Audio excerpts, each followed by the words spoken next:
Okay, सो ये आपका जो मॉडल है ना, ये एक मॉडल है, इधर आपको नजर आ रहा है।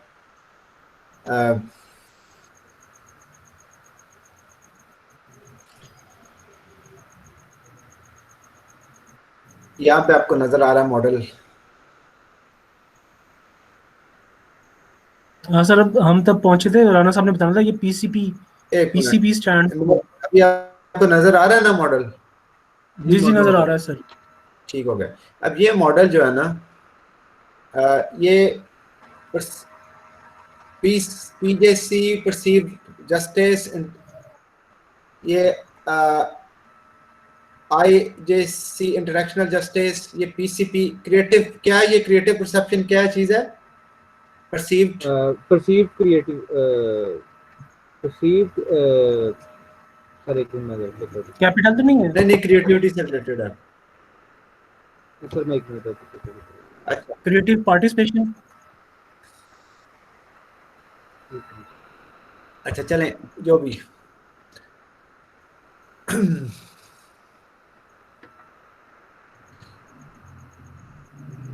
और ये आखिरी जो हिस्सा है, ये entrepreneur employees innovative behaviour. Employ innovative behaviour है ना, तो उससे पहले पीसीपी क्या है? पीसीपी सर मैं कहता हूँ एम्प्लॉय। तो ये बेसिकली मॉडल ये है कि जस्टिस जो है वो इन्फ्लुएंस करता है क्रिएटिविटी परसेप्शन पे, और वो उससे फिर innovative behaviour, employ innovative behaviour produce करता है। ठीक है, तो आप अगर देखिए इसमें दो इंडिपेंडेंट वेरिएबल्स हैं, एक मीडिएटर है, एंड देन वी गॉट ये सर परसीव्ड क्रिएटिव परफॉर्मेंस है, परसीव क्रिएटिव परफॉर्मेंस, और उससे जो है ना एम्प्लॉय बिहेवियर, जब वो समझता है कि जनाब मेरा बिहेवियर परफॉर्मेंस जो है ना, क्रिएटिव परफॉर्मेंस अच्छी है, उससे कॉन्फिडेंस पैदा होता है, और दैट रीइंफोर्सेस एम्प्लॉय इनोवेटिव बिहेवियर। ठीक हो गया? अच्छा, अब आपने देखना है कि बेसिकली हम जो वॉप पीएलएस के रिजल्ट्स हैं उन्हें हम कैसे इंटरप्रेट कर सकते हैं। ठीक है, अब ये मैं आपके सामने खोल रहा हूँ, ये है जी मॉडल 8, जो इन्होंने मॉडल आपने देख लिया है।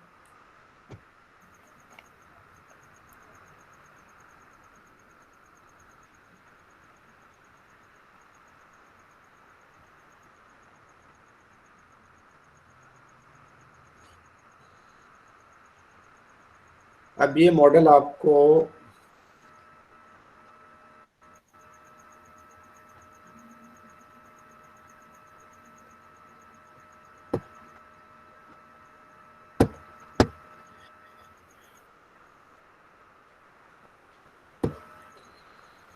ये मॉडल आपसे मैं शेयर करता हूँ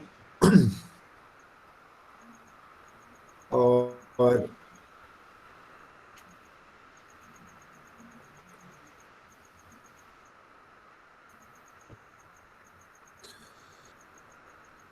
ये अब आपके सामने आ गई एक और स्क्रीन आपको नजर आ रही है।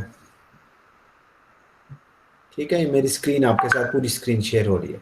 इस स्क्रीन पे अगर आप देखें, अब आपके पास आ गया है एक नोटपैड का डॉक्यूमेंट, नजर आ रहा है नोटपैड का डॉक्यूमेंट?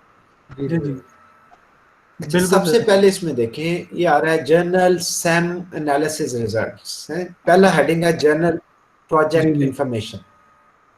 वो जर्नल उसने बताया कि ना आप ये बिल्कुल सर, डेट से इतनी डेट तक आपका सॉफ्टवेयर वेल है, फला फाइल थी वगैरह, इसको आपने छोड़ देना। असल चीज अब आगे आ गया model fit and quality index,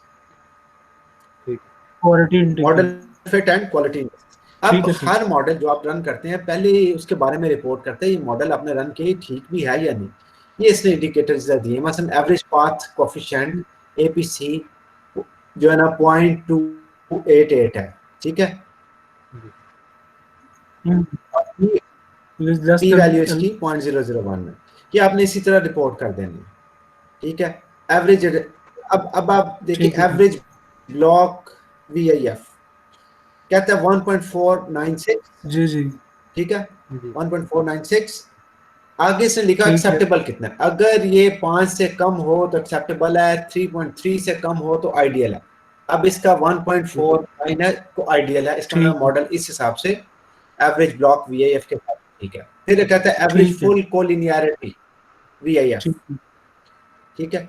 अब अगेन 3.3 से कम आइडियल है, 1.58 वैल्यू है, अच्छा मॉडल है ये, ठीक है। ये जो है ना आगे GOF ये आपको देने की जरूरत नहीं, से R स्क्वायर्ड कंट्रीब्यूशन ये भी छोड़ दें, स्टैटिस्टिकल स्प्रेशन रेशो दे दें, ठीक है।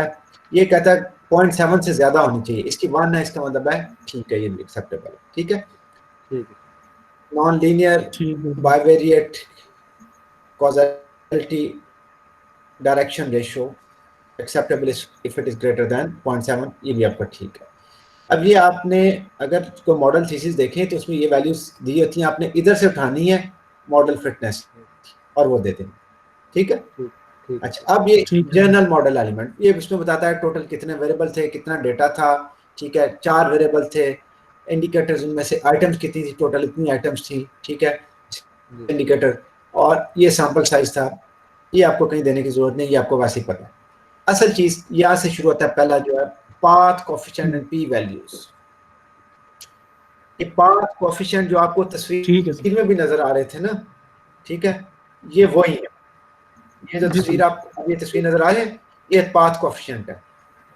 PJC से लेके जो एंटरप्रेन्योरल एम्प्लॉइज इनोवेटिव बिहेवियर पे पाथ कोएफिशिएंट कितना है, 0.15, पी वैल्यू 0.01 नजर आ रहा है आपको इधर। जी सर, यही चीज अब ये आपको बिल्कुल इधर सही नजर है। आएगी।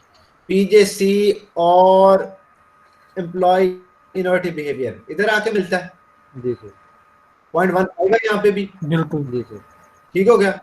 जी सर, ठीक। और इधर ठीक है इसकी पी वैल्यू कितनी है, ये नीचे जाके इसके साथ ही नहीं लिखी होती, नीचे लिखी थी पी वैल्यूज, ये इधर जाके लिखी है 0.003 विच इज लेस देन 0.01। तो वही जो उधर लिखी हुई है वो इधर है, क्योंकि उधर वो फिगर होनी होती है, फिगरेटिव रिप्रेजेंटेशन होती है, तो बहुत लंबी फिगर नहीं देते उससे वो ना, सॉरी हाँ, PJC और तो वो नहीं, लंबी फिगर नहीं देते, इसलिए इन्होंने ये इधर लिख दिया 0.003। ये आप फिर दोबारा देख लें, ये इधर ये कह रहा है लेस देन 0.01 और लेस देन ही है ये, ठीक हो गया। अच्छा, इसका मतलब है ये बात, इसका मतलब है कि PJC प्रोसीजर जस्टिस का इम्पैक्ट डायरेक्ट रिलेशनशिप जो आपको इस मॉडल में नजर आ रहा है, ये डायरेक्ट रिलेशनशिप ये सिग्निफिकेंट है। तो अगर आपका पहला हाइपोथेसिस ये है कि PJC procedure justice directly it affects positively affects employ innovative behaviour, तो पहला हाइपोथेसिस आपका प्रूव हो गया, ठीक हो गया, बात समझ आ गई। इसी तरह इन्होंने लिखा कि PJC और PCP जो मीडिएटर है, PCP आपका मीडिएटर है ना, जी सर, क्रिएटिव परफॉर्मेंस। अब ये देखें यहाँ पे ये बता रहा है 0.40 फिगर सब बता रही है कि बीटा इसका बहुत बड़ा स्ट्रॉन्ग है और ये अप्रूव ही होना है, ठीक है। अच्छा, ये इधर आपको बता रहा है कि 0.40 और इसकी वैल्यू सिग्निफिकेंट है, वैल्यू सिग्निफिकेंट है, इसका मतलब है रिलेशनशिप सिग्निफिकेंट है। अगर आपका ये हाइपोथेसिस है कि PJC leads to perceived creative performance, तो ये भी आपका अप्रूव होगा, ठीक है। अगर ये प्रूव ना होना था तो इधर वैल्यू 0.05 से बड़ी होती, जो आम रूल है। अच्छा, मतलब ठीक है ना। अच्छा, इसी तरह हम ये एक हो गया, फिर आ गया IJC सिमिलर इंटरैक्शनल जस्टिस की भी यही दोनों वैल्यूज हो रही हैं, इधर रिपीट हो रही हैं और इधर ये आ रहा है इनकी पी वैल्यूज पॉजिटिव हैं, ठीक है। अब फिर परसीव्ड क्रिएटिव परफॉर्मेंस का इम्पैक्ट किस पे, इनोवेटिव बिहेवियर पे, जो हमारा ये वाला हिस्सा है इधर से लेके इधर तक, ठीक है। 0.3 और P value is less than 0.01, ये यहाँ से भी नजर आ रहा है, प्रूव्ड है। इधर भी आपको नजर आ रहा है पॉइंट, उधर उन्होंने 0.3 कर दिया ना, तो इधर आप 0.298 है। मैंने आपको बताया कि उधर ना वैल्यू वो थोड़ी राउंड अप कर देता है, तो ये भी आपका अप्रूव्ड है, ठीक हो गया। ये डायरेक्ट रिलेशन, डायरेक्ट पाथ्स आपके चेक हो गए, लेकिन अभी तक यहाँ पे मीडिएशन चेक नहीं हुई। मीडिएशन वो उसका मैं बताता हूँ आपको कहाँ जाके होगी, ठीक है। फिलहाल आप आगे चलें, मीडिएशन वाला जरा ज़हन में रखें, आगे चलें। अगला टेबल है स्टैंडर्ड एरर इसे छोड़ दें, फैक्ट साइज इसको इग्नोर कर दें, जो आपने काम के टेबल। अगला जो काम का टेबल आपका combined loading and cross loadings, combined loading, ये आपका पहला टेबल जो आ रहा है ना, इस तरह के मैं आपको दिखाता हूँ, कई टेबल्स होंगे नीचे। ये नीचे देखें, नॉर्मलाइज कंबाइंड लोडिंग, आपने पहला ही देखना है कंबाइंड लोडिंग वाला, ठीक है, ठीक है, पहला देखना है। और ये पहला टेबल आपको बता रहा है कि ये क्या है, ये असल में फैक्टर लोडिंग है। ये आपका CFA कंफर्मेटरी फैक्टर एनालिसिस हुआ हुआ इधर, ठीक हो गया, बात समझ आ रही है? अच्छा, अब आप देखें ये पहली आइटम कौन सी है, इस साइड पे आइटम्स है, ठीक है, इस साइड आइटम्स है सर, लेफ्ट हैंड हॉरिजॉन्टली जो वेरिएबल्स हैं, PJC IJC। PJC की पहली आइटम कौन सी है, PJ2 होना तो चाहिए था, PJ1, PJC1 होना चाहिए था पहला, ठीक है, लेकिन PJ2 है। क्यों बोला? वो ये वजह है कि ये एनालिसिस हमें मल्टीपल टाइम्स करना पड़ता है। अब ये आप देख रहे हैं, इस मॉडल का नाम है मॉडल 8। इसका मतलब है मैंने 7 एक्सपेरिमेंट पहले किए और सातों में रिजल्ट कुछ नहीं ठीक नहीं आ रहे थे, तो फिर आहिस्ता आहिस्ता 8वां एनालिसिस ये जो फाइनल आया उस तक हम ये पहुंचे कि जो आपको ऊपर सारे रिलेशनशिप ठीक नजर आ रहे हैं ना, ये अचानक नहीं आ गए, समझ आई बात? हाँ, तो ट्रायल किए ना, बार बार ट्रायल किए। अच्छा सर, ये ट्रायल किए बार-बार? ये ट्रायल ये किए तो उसकी वजह ये थी कि PJ1 जो था ये आइटम लो लोडेड थी। ये जैसे 0.75 आ रहा है ना, हो सकता है उधर 0.3 हो, तो 0.3 का मतलब है लोडिंग बहुत कम है, इसका मतलब इस वेरिएबल पे प्रॉपर लोड नहीं हो रही थी, इसलिए PJ1 मिसिंग है यहाँ, ठीक है। अब आपने जब राइट अप में लिखना है तो उसमें लिखना है आपने कि हमने फैक्टर एनालिसिस रन किया, उसमें PJ1 ठीक लोड नहीं हो रही थी, जो आइटम इधर ना मौजूद हो, इसलिए हमने उसे ड्रॉप कर दी। ये आपने लिखना है। उसको ड्रॉप करने से तो कोई इफेक्ट नहीं होगा? नहीं, कोई फर्क नहीं। ये जब आप ड्रॉप करते हैं ना बगैर किसी वजह के शुरू में, मतलब आप ऐसे ही क्वेश्चन ये देखा और आपने कहा जी मैंने एक आइटम ड्रॉप कर दी, वो तो डेफिनेटली नहीं एक्सेप्टेबल। जब आप फैक्टर एनालिसिस रन कर लेते हैं ना और उसमें एक आइटम फिट नहीं हो रही, तो यहाँ पे जो ड्रॉप अप करते हैं ये बिल्कुल स्टैटिस्टिकल रूल्स के एन मुताबिक, ठीक है, समझ आ गई बात की? अब जो उसमें मिसिंग हो गया, इसका मतलब है वो फिट नहीं हो रहा था, इसलिए हमने उसको सिस्टम ने उसको रिमूव किया, ड्रॉप हुआ सिस्टम ने नहीं, हमने उसे रिमूव करके दोबारा एनालिसिस रन किया, फिर रिमूव करके फिर रन किया, ठीक है। फिर कई दफा होता है कि दो आइटम रिमूव करते हैं, फिर कहते हैं नहीं यार एक, अच्छा अब जरा देखें कि जब आप नीचे आते हैं ना, जब आप इस जगह पे पहुंचे तो यहाँ पे लोडिंग कितनी है, 0.10 जी 0.1 जी सर, नीचे कितनी है, 0.02 2%, तो ये कुछ भी ना। लेकिन आप इधर देखें किस आइटम के अगेंस्ट है, IJ2 इंटरेक्शनल जैसे, इसका मतलब बिल्कुल सही ये बता रहा है, कहता है कि ये जो पीजेस की आइटम थी ना प्रोसीजर जैसे, वो तो प्रोसीजर जैसे पे सही लोड हुई है, बाकी दूसरे वेरिएबल्स की सही लोड नहीं हुई, तो ये बिल्कुल ठीक बात। सर दोबारा रिपीट कीजिएगा ये वाली बात सर। देखें पीजे की आइटम जो थी ना प्रोसीजर जस्टिस की 5 तक है ना इधर, तो वो तो बिल्कुल सही लोड हुई है 0.19। यहाँ पे आके जब दूसरी आइटम है ना दूसरे वेरिएबल की, वो लोड नहीं हुई, और वो लोड नहीं होनी चाहिए थी। ठीक सर, ठीक अगर वो भी इस पे लोड हो जाती तो इसका मतलब है कि इंटरैक्शनल जस्टिस भी वो तो सेम समझ रहा है, एक ही चीज समझ रहा है, ठीक है। ये किधर जाके लोड हो रही है, ठीक है अगले वेरिएबल पे IJC के नीचे है ना, जो इंटरैक्शनल जस्टिस के नीचे जाके इधर से शुरू होता है। ये देखें IJ2 इधर आके सही लोड 0.667 0.774 0.773, ठीक है। अब जहाँ पे जाके अगला वेरिएबल चेंज हुआ है ना, इधर देख लें, इधर लोडिंग भी खराब होगी, और ये ऐसे ही होना चाहिए। हाँ जी बिल्कुल। अब इसका जो आपने टेबल बनाना है ना फैक्टर लोडिंग का, ये मैं आपके सामने बना रहा हूँ। इधर से आपने करना है कॉपी, ठीक है, इधर से कॉपी किया, इधर एक्सेल शीट खोली, ठीक है, एक्सेल शीट में आपने आके इधर किया पेस्ट करके, ये जो है ना टाइप रिफ्लेक्टिव और ये सारी चीजें आपने माननी है। डेल नजर आ रही है ना स्क्रीन एक्सेल वाली, ठीक है। अब बिल्कुल सर, यहाँ से PJC के खत्म होते हैं ना इस जगह से, ये सारा का सारा नीचे आपने डेल मारना। इधर जहाँ पे IJC के नहीं है ना ऊपर वाले PJC डेल मार डेल, ठीक है, और इधर से फिर डेल। अब जहाँ पे PJC शुरू होते हैं वो रहने देने हैं, और नीचे वाले इस ऊपर वाले डल, और ये आप देखें आपका साफ सुथरा फैक्टर एनालिसिस का टेबल बन गया। अब आपको साफ नजर आ रहा है कि ई आई बी के फैक्टर ये 4 आइटम थी और बिल्कुल सही लोड हुई। ये आपने एक्सेल शीट में ये टेबल बनाना है तो आपने उसमें लिखना है। सही। जो आइटम यहाँ पे मिसिंग हो वो आपने इसकी डिटेल देनी है कि यार ये वाली आइटम क्यों नहीं है, बस IJ1 भी नहीं है तो आपने बताना है ठीक लोड नहीं हो रही थी इसलिए हमने ड्रॉप कर दी। ठीक हो गया।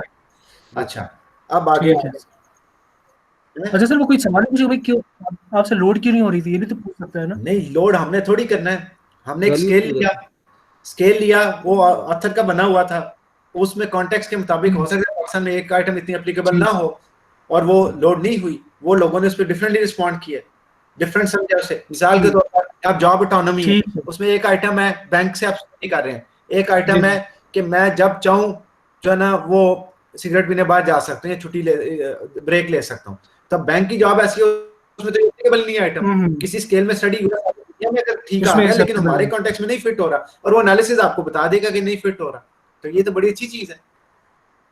सही बात समझ आ गई अब इसकी बात। ठीक है सर, बिल्कुल सर। अच्छा अब जरा दोबारा आ जाए वापस उसी एनालिसिस पे ना, ये अब अगला जो है ना नॉर्मलाइज कंबाइंड लोडिंग, जितने लोडिंग वाले टेबल है ना छोड़ दें, हमें एक ही चाहिए था इसमें से, हमने पहला टेबल ले लिया। ठीक है सर, ठीक हो गया। अब इधर जब आते हैं ना लेटेंट वेरिएबल कोएफिशिएंट्स, ठीक है, इसके नीचे जो बने हैं ना इस हेडिंग के नीचे इनको आपने देखना कर देना। अब ये आर स्क्वायर बता रहा है, आर स्क्वायर कोएफिशिएंट के पीसीपी जो है ये 0.387% एक्सप्लेन करता है वेरिएशन और ये इतना एक्सप्लेन करता है इस मॉडल की एडजस्टेड आर स्क्वायर। ये आपको पता है हर जगह आर स्क्वायर की वैल्यू देते हैं, ये आप उसी तरह यहाँ से ले सकते हैं। अब आ गया कंपोजिट रिलायबिलिटी कोएफिशिएंट, ये जो क्रॉनबेक अल्फा दो मेजर, नीचे आप देखिए क्रॉनबेक अल्फा है और ऊपर क्या है कंपोजिट रिलायबिलिटी। ठीक है ना। अच्छा कंपोजिट रिलायबिलिटी और क्रॉनबेक अल्फा ये दोनों ही रिलायबिलिटी की मेजर्स। पहले सिर्फ क्रॉनबेक अल्फा होता था मेजर, अब एक और कई लोग कहते हैं कंपोजिट रिलायबिलिटी ज्यादा बेहतर मेजर है। ठीक है, इसके रेफरेंस आपको लिटरेचर में बेशुमार मिल जाएंगे, मैंने आपको जो थीसिस शेयर किया उन्होंने उसमें भी ये हैं इसके रेफरेंसेस। आपने दोनों रिपोर्ट कर देनी है और ये दोनों हाई हैं, आपको पता है 0.7 से ऊपर होनी चाहिए, इनमें से कोई वैल्यू ऐसी नहीं है ना इसमें ना इसमें जो 0.7 से नीचे, इसलिए ये हमारा रिलायबिलिटी टेस्ट बहुत अच्छा आ रहा है। ठीक है। अच्छा अब अगला जो आइटम है ना ये बड़ा अहम है, एवरेज वेरिएंस एक्सट्रैक्टेड। ये होता है कन्वर्जेंट वैलिडिटी पता करने के लिए। कन्वर्जेंट वैलिडिटी के सारे जो आइटम है उस वेरिएबल की उस पे सही लोड हुई है कि नहीं। अच्छा सर, एवरेज वेरिएंस एक्सट्रैक्टेड, उस वेरिएबल ने जो टोटल वेरिएशन थी उसका कितना वेरिएंस एक्सट्रैक्ट किया। अब ये पीजेसी का बता रहा है कि एक में से 0.61 यानी मोर देन 50% इसने एक्सट्रैक्ट कर लिया। इसका मतलब है कि ये ज्यादा वेरिएशन कैप्चर कर लिया इस वेरिएबल ने, इसलिए इसकी मिनिमम वैल्यू ये याद आपने रखनी है, मिनिमम वैल्यू 0.50 होनी चाहिए। 0.50 से नीचे है तो प्रॉब्लमेटिक है। इधर हमारी सारी वैल्यूज 0.50 है। ठीक है, पीसीपी के एग्जैक्ट 0.50 है, लेकिन उसके लिए अगर आप वापस जाएं पीसीपी पे, मैं आपको दिखाता हूं। ये आप पूछ रहे थे ना कि कैसे पता चलेगा कौन सी आइटम डिलीट करनी है। अब जैसे ये पीसीपी की आ रही है 0.68 0.70, अब इधर कुछ आइटम बहुत कम थी, जैसे पीसीपी 1 बहुत थोड़ी थी, उसकी वजह से इसकी वैल्यू जो एवरेज वेरिएंस एक्सट्रैक्टेड की 0.50 से नीचे जा रही थी। मोटा रूल ये है कि अगर ये स्क्वायर रूट यानी अगर ये इधर 0.70 हो ना तो उसका स्क्वायर रूट होगा 0.50। ठीक है सर, 0.70 का स्क्वायर रूट होगा 0.50। तो अगर ऑन एवरेज ये 0.70 बन रही है नई वैल्यूज तो फिर वो आपका एवरेज वेरिएंस एक्सट्रैक्टेड एवीई 0.50 आ जाएगा। लेकिन अगर इधर ही पहली आइटम है 0.30 तो उस सारी की सारी एवरेज खराब कर देगी और वो इसलिए आप आइटम को डिलीट करके दोबारा एनालिसिस रन करना होता है जब तक आपका एवीई ठीक ना आ जाए। ठीक है, दोबारा एवीई पे आ गए हम, तो समझ आ गई। इधर आप 0.5 से 0 है, इसलिए आप सारे के सारे आप एक्सेप्टेबल रेंज में। ठीक, बिल्कुल ठीक है सर। ठीक हो गया? ठीक है सर। मतलब सर क्रोनबेक अल्फा हमारा 0.7 से ज़्यादा होना चाहिए जो हमारे सारे मॉडल में आ रहा है, इसमें हमने रिजल्ट्स देखे, और जो हमने देखा है लोडिंग है ना, लोडिंग है, एक आध लोडिंग फर्क नहीं, मतलब लेकिन ऑन एवरेज अगर आपको ऊपर देख के लग रहा है ना कि यार एवरेज में ज्यादा सारे 0.7 से थोड़े हैं, तो आपका ये कभी भी 0.50 आएगा। लेकिन अगर एक वेरिएबल 0.3 है, बाकी ठीक है, उसको डिलीट कर दें तो आपका ये ठीक हो जाए। ठीक है सर। ठीक हो गया? अच्छा, ठीक है। अब आ गया फुल कोलिनियरिटी इंडेक्स। फुल जी कोलिनियरिटी, ठीक है, ये भी एक्सेप्टेबल रेंज में, इसकी एग्जैक्ट वैल्यू मेरे ज़हन से निकल गई है, ये सारे एक्सेप्टेबल रेंज में। अब ठीक ये है। बस चीजें आपने देखी, बाकी क्यू स्क्वायर्ड और ये जो चीजें हैं मिनिमम मैक्सिमम वैल्यूज, ये आपने छोड़ देनी है। मीडियन, अगर आप चाहें स्क्यूनेस वाला चेक करना है, कर्टोसिस, तो ये भी आप वैल्यूज इधर से ले सकते हैं। कर्टोसिस वाला आपको पता है ना, वो उसकी नॉर्मेलिटी वगैरह जो उसकी उसका डेटा पैटर्न देखने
teaching one productive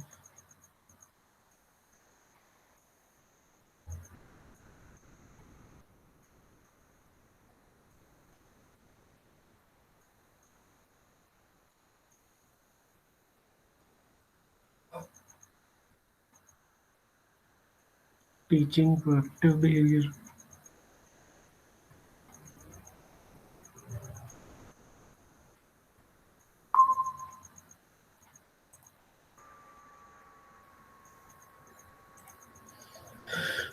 turnover intentions,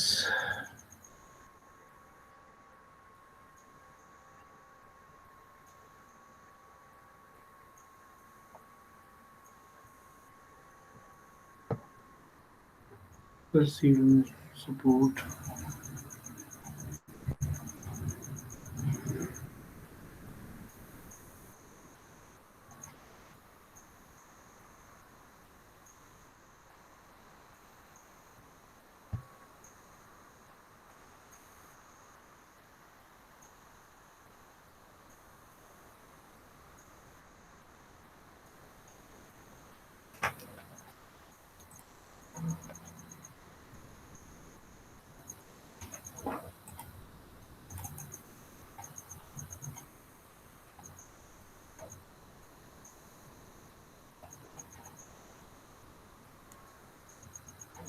research,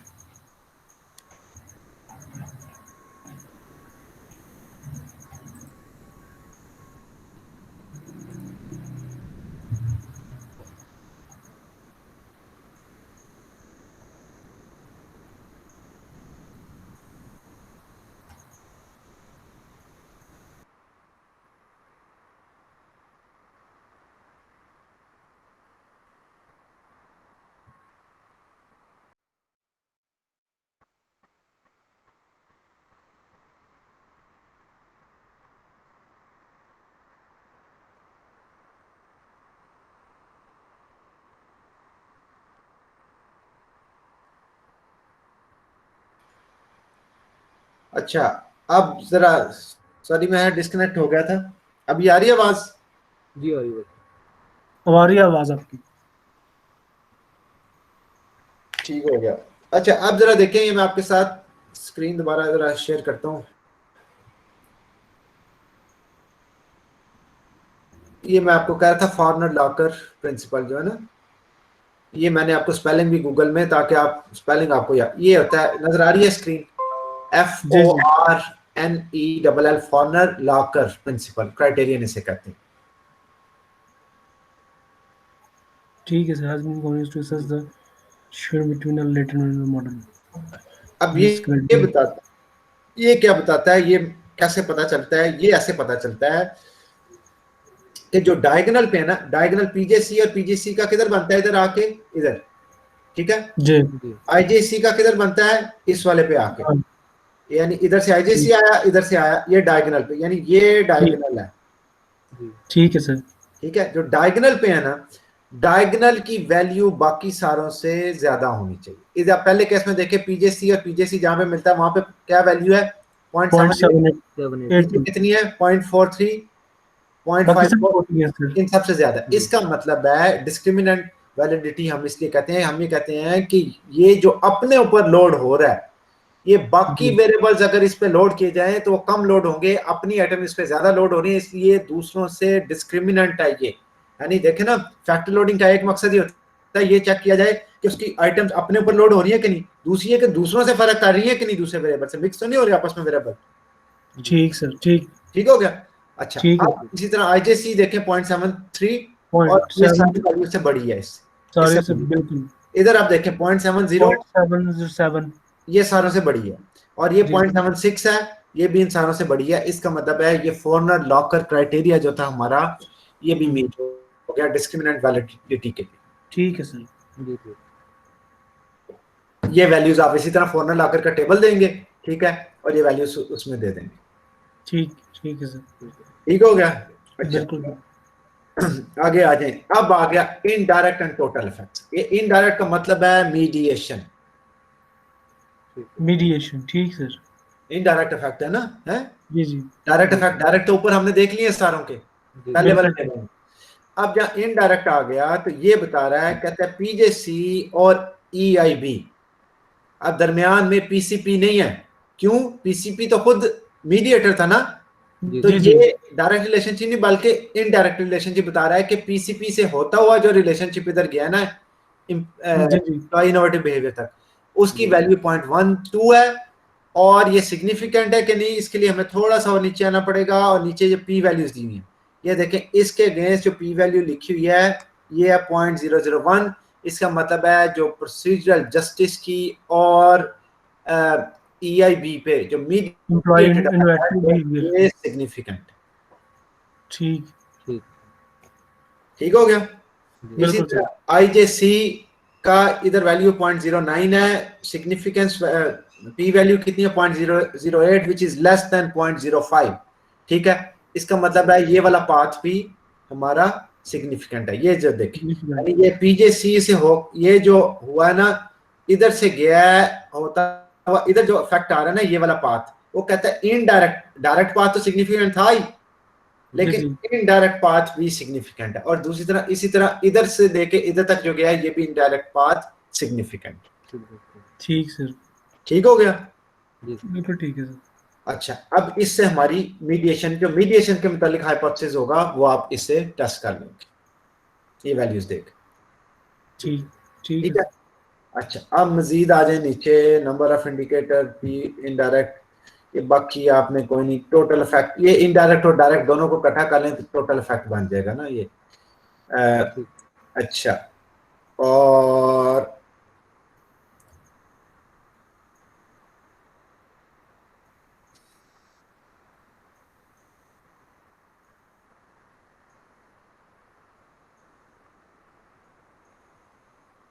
बस यही चीजें आपने ना बेसिकली आपने रिपोर्ट करनी है, ये आपका सारा एनालिसिस इससे कंप्लीट हो जाएगा। ठीक है सर, आपके लेवल जो आपका आपने बस यही चीजें रिपोर्ट करनी है, बाकी इसमें और बहुत सारी चीजें और चीजें हो सकती हैं, लेकिन ये जो मैंने आपको चीजें बताई हैं, अब ये रिकॉर्डेड भी है, आपको अगर मसला हो तो दोबारा ये वीडियो देख भी सकते हैं। ठीक है। अच्छा, अब नईम साहब आपका कोई मॉडरेटर भी था? जी सर, मॉडरेटर भी था सर। अच्छा, मैं हूं ना, फिर मैं भेजूं सर? हैं, मैं शेयर करूं सर? मैं करता हूं, मैं करता हूं, मेरे पास है आपका एनालिसिस ना, अब ये मैं मॉडल आपका शेयर करता हूँ आपको। मेरे ख्याल है मैंने मॉडल एनालिसिस वन वाला एनालिसिस भेजा था। एनालिसिस वन है। हाँ एनालिसिस भेजा था, मॉडल नहीं भेजा सर। अच्छा मॉडल नहीं भेजा, चलो एनालिसिस वन था उसका नाम, क्या नहीं क्या नाम था भला उस फाइल का? सर इसके मैं एक मैं मिनट सर। मैं वो क्योंकि आपका एक दो तीन का मैं चेक कर लेता हूँ आपका ना। जी जी वो ईमेल थी सर, ईमेल में वो मैंने डाउनलोड की हुई है, वो करूँ शेयर उसको सर? पहले इधर से देख लेते हैं ना। नहीं एनालिसिस ये मैंने आपको, हाँ ये भेजा था मैंने। हाँ ये 3 है सर। POS बिल्कुल। IND रेज एंगेजमेंट मीडिएटर हम्म, और TOI मॉडरेटर, ये वाली फाइल मैंने आपको भेजी है। जी। हाँ जी 2 फाइल्स भेजी थी सर ये वाली। हाँ 3 फाइल्स है ना ये। 3 फाइल्स है सर। एक तो वो है, क्या कहते हैं। ये मैं आपको ये फाइल्स खोल के मैं आपको दिखाता हूँ। ये आपके जो भेजी हैं वो फाइल्स मैं खोल लेता हूँ यहाँ पे ना। ये ठीक है, डेस्कटॉप पे कर लेते हैं सेव न्यू फोल्डर। नहीं ठीक है, इधर मैंने एक्सट्रैक्ट कर दी। अब होपफुली इधर आ गया होगा ना। तो ये नईम का फोल्डर देखिए, अब इसमें आ गया POS। बिल्कुल सर। अब ये वही इसी तरह का डेट एक वो टेक्स्ट फाइल है। अच्छा ये तो वापी LS की है फाइल। वो मैं ले की जी फाइल आपको दो दफ़ा भेज दिया, वो मैं 2 दफ़ा अटैच कर दिया। अच्छा ये मैं ज़रा देखता हूँ आपके एनालिसिस में ये फाइनल रिजल्ट आपके, फिर को वर्कर सपोर्ट, फिर आपका हाँ इधर जाके आपका ना कोई हाँ जी। मेरा हाल है ये आए हैं ये। हाँ अब ये मॉडल था आपका, ये अगर आपको नज़र आ रहा है वो क्योंकि डिफरेंट एक्सपेरिमेंट वो ये आपका मॉडल फाइनल हाँ आपको ये भेजा था है नहीं साहब? या सर ये नहीं भेजा मुझे नहीं आपने। ये नहीं भेजा, लेकिन आपका हाँ जी ये सर ये देखो ना, मॉडल, नहीं सर नहीं ये नहीं। ये नहीं। अच्छा TOI जो है ना मॉडरेटर भी है आपका। अच्छा वो मॉडल है, अच्छा मैं आपको बताता हूँ वो कौन सा है। अ, चले ये तस्वीर मेरा हाल नहीं वो सही कैप्चर हुई तो, लेकिन वो बहरहाल आपका TOI मॉडरेटर है। अच्छा अब हम जरा देख लेते हैं TOI मॉडरेटर। ये मैं तस्वीर उसकी नहीं कैप्चर कर सका। अब इसमें जनरल वो ऊपर आपको वही ये जो है ना, अब आप देखें एवरेज फुल कोलिनियरिटी इंडेक्स कह रहा है 3.3। जनरल इन्फॉर्मेशन आ गई। यही फाइल है ना आपके पास? तो ये देखें आपकी जी वैल्यू बिल्कुल यही फाइल है 1.47 सर। है which is less than 3.3, that means it is ideal. ठीक है, एवरेज ब्लॉक वेरिएंस ये भी 3.3 से कम होना चाहिए, आपका 1.12 है। ठीक है, ओवरऑल मॉडल इसका मतलब है ये ठीक है। स्टैटिस्टिकल सप्रेशन रेशियो ये भी ठीक है। अब आगे ये 4 वेरिएबल्स हैं इस मॉडल में। अब ये कौन कौन से वेरिएबल हैं? ये है जनरल टीचिंग एंगेजमेंट, ठीक है, प्रोएक्टिव बिहेवियर, जी परसीव्ड ऑर्गेनाइजेशनल सपोर्ट। जी। अच्छा नहीं PAB मैंने एनालिसिस में एक्सक्लूड और किया हुआ टर्नओवर ना, इंटेंशन। और टर्नओवर इंटेंशन। इसका मतलब ये हुआ कि PAB का इधर एनालिसिस नहीं किया हुआ हमने, PAB को ड्रॉप किया हुआ है ना इस पे। सर 2 फाइल्स है, एक मिनट मैं दूसरी फाइल देखूं। देख लें, लेकिन ये नजर यही आ रहा है, ये जो है ना दूसरी फाइल है। अ, अच्छा सर इसमें ना मैं आपको बताऊं ना, आपने मुझे भेजी है 3 फाइल्स। हाँ ठीक है।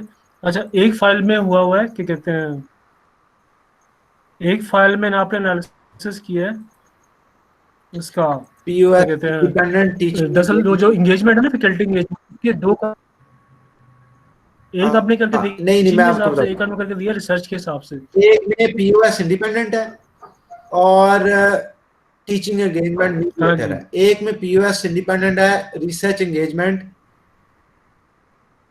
मीडिएटर है, और जी जी बिल्कुल ऐसे दो। TOI moderator. तो ये वाला भला देखते हैं ना, ये कौन सा है? ये पीओएस टीचिंग एंगेजमेंट है, मॉडरेटर ना सॉरी,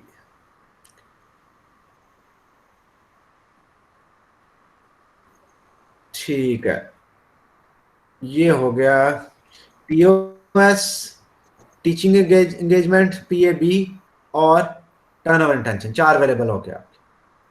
ठीक है। अच्छा, जहां पे पहली बात ये मल्टीप्लाई हो रहा है ना, इसका मतलब है ये जी क्या जी है? ये मॉडरेटर इंटरेक्शन कैलकुलेट हम इसकी करते हैं। हाँ, इंटरेक्शन ना जरा देते अच्छा हैं, इंटरेक्शन मॉडरेटर, ठीक सर, कैलकुलेट करते हैं। ठीक है। ठीक सर। पहली चीज तो जी ये जी कह जी रहा सर, है कि टीचिंग मल्टीप्लिकेशन। एंगेजमेंट का इफेक्ट जो है प्रोएक्टिव बिहेवियर पे, वो कितना है? 0.46, विच मीन्स कि ये बड़ा सिग्निफिकेंट इम्पैक्ट है। ठीक है। और और इसकी वैल्यू भी इधर वो है, सिग्निफिकेंट है। ठीक है। पीओएस का इम्पैक्ट, पीओएस पहले टीचिंग, इसमें पीओएस इंडिपेंडेंट है, पीओएस इंडिपेंडेंट है। हम ये कहते हैं ऑर्गेनाइजेशनल सपोर्ट हो पॉइंट तो फोर उससे सिक्स टीचिंग फाइव। एंगेजमेंट बढ़ेगी, और टीचिंग एंगेजमेंट बढ़ेगी तो उससे क्या होगा? अ, उससे क्या होगा? प्रोएक्टिव बिहेवियर पैदा होगा। और इसके साथ जी साथ जो है परसीव्ड ऑर्गेनाइजेशनल सपोर्ट मॉडरेट करेगा परसीव्ड ऑर्गेनाइजेशनल सपोर्ट का रिलेशनशिप इस पे मीडिएटर के ठीक साथ। अब ये जरा देखें इधर क्या हो रहा है। ठीक है पीओएस का सबसे पहले इफेक्ट आया टीचिंग एंगेजमेंट में। ठीक है। और जी ये पीओएस टीचिंग एंगेजमेंट पे, टीचिंग एंगेजमेंट क्या है? मीडिएटर है। तो ये इफेक्ट जो है, ये इसका सिग्निफिकेंस लेवल देखिए, लेस देन 0.50 है, इसलिए ये सिग्निफिकेंट।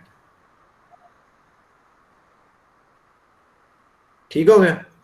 ठीक है सर, अच्छा, इसी तरह पीओएस का इफेक्ट ठीक है सर। प्रोएक्टिव पे 0.10 है, लेकिन यहाँ पे नॉन सिग्निफिकेंट है क्योंकि इट इज मोर देन 0.05। इसका मतलब है पीओएस जो है वो डायरेक्टली, पॉइंट जीरो पीओएस जो फाइव है वो पीएबी पे उसका इम्पैक्ट सिग्निफिकेंट नहीं है, डायरेक्टली, डायरेक्टली नहीं है। अभी हम नहीं जाके है, देखेंगे ठीक है आगे कि वो मीडिएशन में भी है कि नहीं, इनडायरेक्टली सारा फैक्ट, क्योंकि हम डायरेक्ट। कहते हैं पीओएस का डायरेक्ट जो है ना उससे प्रोडक्टिव बिहेवियर नहीं पैदा होता, वो आगे जाके देखते हैं कि मीडिएशन में है कि नहीं। इसी तरह ये है इंटरेक्शन, इंटरेक्शन कितनी आ रही है? टीवाई। अब हमने इधर टर्न ओवर इंटेंशन को लिया है मॉडरेट। हम कहते हैं कि अगर उसकी टर्न ओवर इंटेंशन पहले से ही है, उसकी वो छोड़ना चाहता है, तो पीओएस होगा भी तो भी टीचिंग एंगेजमेंट नहीं होनी, क्योंकि चटंदर आधा कन बैठा है। ठीक है ना। अब ये टीचिंग माइनस एंगेजमेंट नहीं साइन ये होगा, शो कर रहा है कि इस एडवर्स हो जाएगी रिलेशनशिप को, बिल्कुल। यानी जो टीचिंग एंगेजमेंट पीओएस का इफेक्ट था टीचिंग एंगेजमेंट पे, अगर तो इधर प्लस साइन होता तो ये इसका मतलब था कि मॉडरेटर उससे स्ट्रेंथन कर रहा है रिलेशनशिप को, लेकिन ये यहाँ पे माइनस है, इसका मतलब वीकन कर रहा है। और ये लॉजिकल भी यही है कि जाहिर है पीओएस नेगेटिव पॉजिटिव परसेप्शन हो, वीकेंड। उसे टीचिंग एंगेजमेंट होनी चाहिए, लेकिन इस रिलेशनशिप को वीक कर देगा अगर उसकी छोड़ने की जी इंटेंशन। टर्न और ओवर इसलिए इंटेंशन। इधर देखें, इसकी ठीक सर, वैल्यू ठीक भी सिग्निफिकेंट है, इसलिए मॉडरेशन यहाँ पे आपकी मॉडरेशन वाला हाइपोथेसिस साबित होगी। ठीक हो गया। साबित होगा। अब नीचे आ जाए, कम लोडिंग। ठीक है जी। लोडिंग आपको नजर आ रही है। अब ये एक पहली वाली आइटम की कम है लोडिंग ये, टीचिंग लेकिन की पता को। नहीं क्यों नहीं मैंने नहीं रिमूव की हुई। ये किसी वजह से 12 सूलन ये रिमूव होनी चाहिए थी, लेकिन नहीं रिमूव की, इसलिए कि आपकी एवी ओवरऑल जो है ना ठीक आ गई होगी। ठीक है। तो फिर हम कई दफा रहने देते हैं। इसी तरह प्रोएक्टिव बिहेवियर की देखें, ठीक 3 सर। आइटम, ये तीनों आइटम जो है हाईली लोडेड है।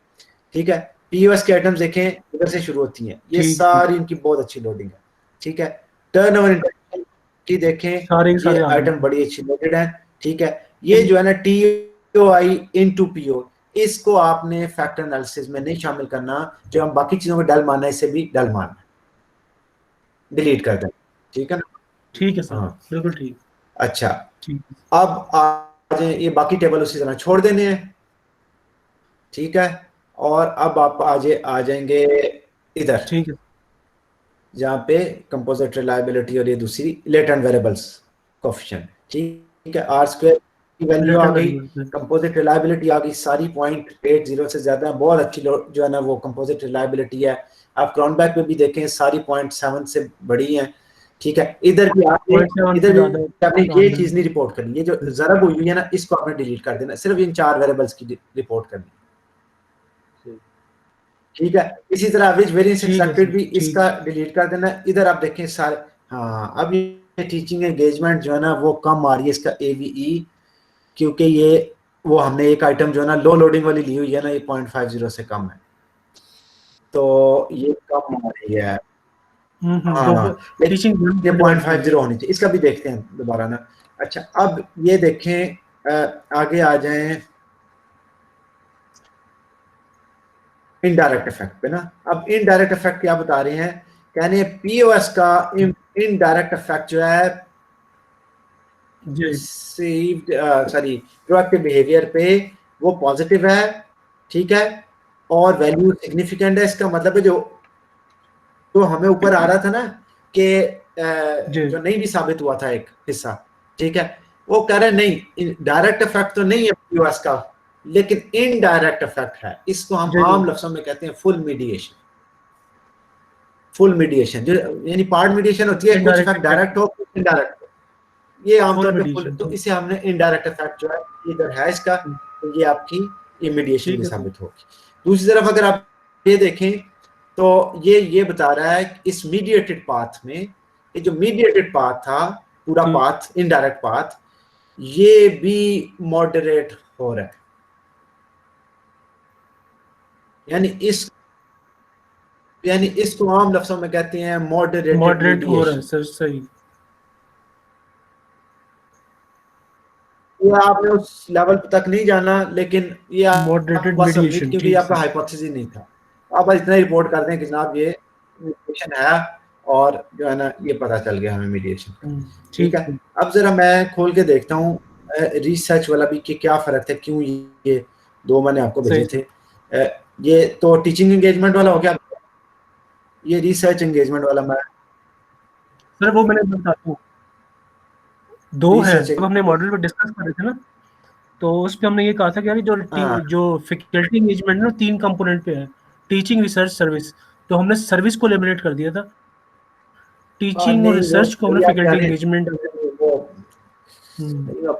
क्या सही रहे हैं, लेकिन मसला पता है क्या है कि ये मैंने आपके बहुत सारे एक्सपेरिमेंट किए थे, वो देखें छोटी मोटी आइटम्स की वेरिएशन आ जाती है। जी आपने बिल्कुल दिखा, क्योंकि डेटा साइज छोटा है, डेटा उतना बड़ा नहीं है, ठीक है। टोटल 188 केसेस थे आपके, बिल्कुल, उस वजह से फिर ना कई दफा वैल्यू ठीक नहीं आती, ठीक है, वैल्यू ठीक। इसके वो डिफरेंट एक्सपेरिमेंट करके फिर मैंने ये बड़ा सिंपलिस्टिक वो मॉडल जो आपके लॉजिकल बनते थे वो रन करके, अब इसमें देखें रिसर्च एंगेजमेंट का पॉजिटिव है इस पे, पीएबी पे, ठीक है, और ये डेफिनेटली सिग्निफिकेंट है, ठीक है। इधर आया पीओएस का इफेक्ट रिसर्च एंगेजमेंट पे भी सिग्निफिकेंट है, पीएबी पे भी सिग्निफिकेंट है, और इन दोनों की वैल्यू भी सिग्निफिकेंट।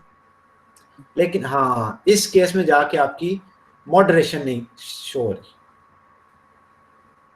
ठीक है, मॉडरेशन इनसिग्निफिकेंट है। ये भी मेरे ख्याल में अगर ये सैंपल साइज बड़ा होगा ना तो मॉडरेशन भी सिग्निफिकेंट हो जानी है। अच्छा, अब ये देखिए सर वो सैंपल साइज की वजह से आ रही है, सैंपल साइज की वजह से बहुत सारी बड़ा आ जाती है। अब इसमें रिसर्च एंगेजमेंट की पहली आइटम आपकी नहीं थी लोड हो रही, वो ड्रॉप की, तीसरी आइटम नहीं लोड हो रही थी, वो ड्रॉप की, ठीक है। अब ये आपका ये बाजार काफी अच्छा जो फिर बाकी जो बच गया वो पीओएस की पहली 2 3 4 5 6 7 8 ये सारी आइटम तकरीबन लोड हो रही हैं, ठीक है। टर्नओवर इंटेंशन की 3 ही आइटम्स थी और वो अच्छी लोड हुई हैं। अब आ जाए हम जरा, हाँ अब आ जाए नीचे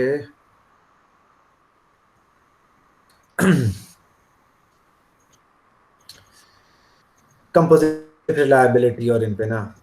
अब ये देखें कंपोजिट रिलायबिलिटी सही है दोनों की, ये देखें ये सारी वैल्यूज बहुत अच्छी हैं, टू ऑन बैक अल्फा बहुत अच्छा है सारों का, ये आपने ड्रॉप कर देना है टी जहाँ पे ज़रब ये मल्टीप्लिकेशन है, ये इंटरेक्शन, ये ड्रॉप कर देना टेबल। बिल्कुल सर सही है। एवरेज वेरिएंस एक्सट्रैक्ट सारों के पॉइंट ठीक है, ये सारे पॉइंट 50 से बड़े हैं, तो बहुत अच्छी एवरेज वेरिएंस एक्सट्रैक्टेड है इसका भी, ठीक है। अच्छा, और अब आ जाए इनडायरेक्ट इफेक्ट नीचे जरा देखने के लिए।